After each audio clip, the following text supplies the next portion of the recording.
It's time to lock your doors, grab your knife for the fight. Halloween in Haddonfield, let's go! To me, it's finding the universe of Haddonfield. This is a town that's been really devastated by Michael Myers in 1978 and again in 2018. And so we see a town that is angry, that is depressed, that is disturbed. We've gotten to explore the edges of Haddonfield, to get to know Dr. Mathis, to get to know this auto shop and all these little peripheral areas and all the peripheral people and how they've all been affected in their own specific ways by these massacres. I feel like I won an extra life. There are people just trying to go about their lives. At the same time, you just kind of get this feeling of, where's Michael? The first one's very much Laurie Strode's story. The second one, that's Karen's story. It's like the third one needs to be more Allison-focused. She experienced an incredible tragedy in the last film and lost pretty much everybody. Can you move on? Are you allowed to move on? Allison's found a stride of being fine. I don't think she's necessarily happy. I think that she's still a work in progress, which is incredibly human. My friends are dead. My parents are dead. Trying to wake up every day not scared and alone. She does realize that there is a lot underneath that she needs to release in order to move forward, and she's able to connect with Corey quite a bit on that. I'm just terrified to think what would happen if she were all alone if I left. This is a love story. As David likes to refer to it, he's making an indie love story in the middle of a horror movie. Everybody thinks that they know them and what their trauma is. She's got a little bit of the residual anger and grief, even a little bit of madness in there that's just propelling her into these new waters. Michael Myers is who you are. It ended with Laurie and Allison going separate ways. It's real. You can't tie up their lives with a pretty bow at the end of this and make it all okay, because it's not okay, and they'll never be okay. Heavy shit in the middle of a horror movie.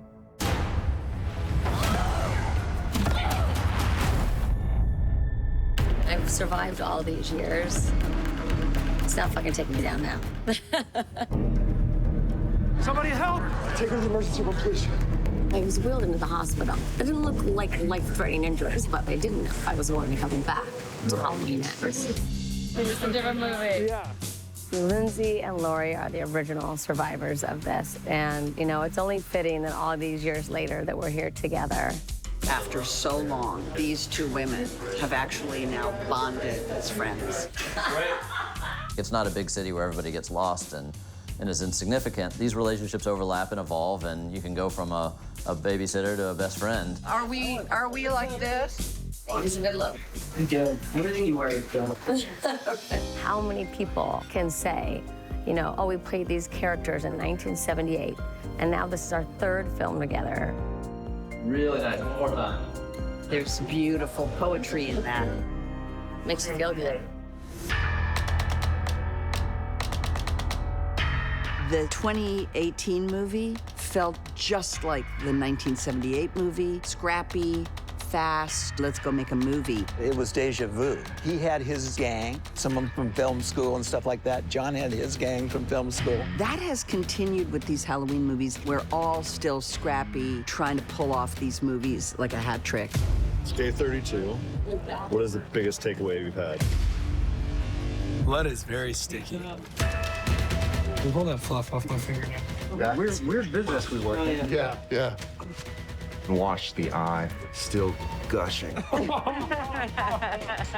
I'm not playing Michael Myers this time, you know. I'm playing my first speaking role in any motion picture. David said, no, let's do something different this time.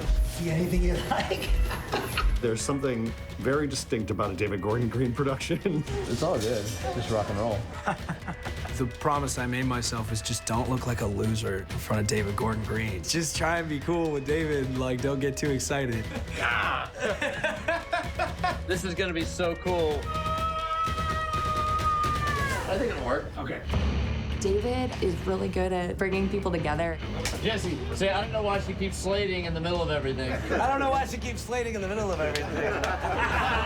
He's a very flexible author. You know, he can meander through all sorts of obstacles and figure out a more interesting way to tell the story. Oh, you're drinking the milk. Yeah.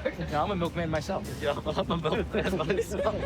David somehow made band kids the cool kids, which is the most David Gordon Green thing ever, and it rocks. Nothing, you get that wine off camera. I like you standing for that line. I like the fact that he's willing to change things all the time. To throw ideas, to see what sticks, to challenge him on anything that he's coming up with. I told him to lean out too much.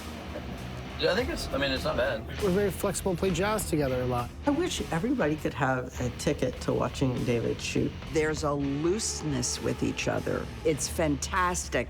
I want to do a sitcom, you know what I mean?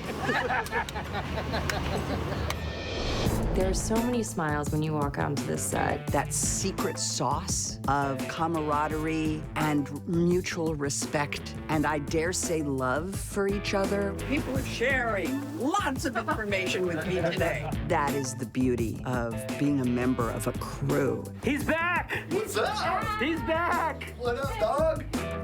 This movie is really driven by a family of hardworking individuals. They each put their own signature touch on everything. Can we all agree we have this shot? This is a bathroom story? Yes. I've been incredibly spoiled to get to work with these people. We've really created a family here. To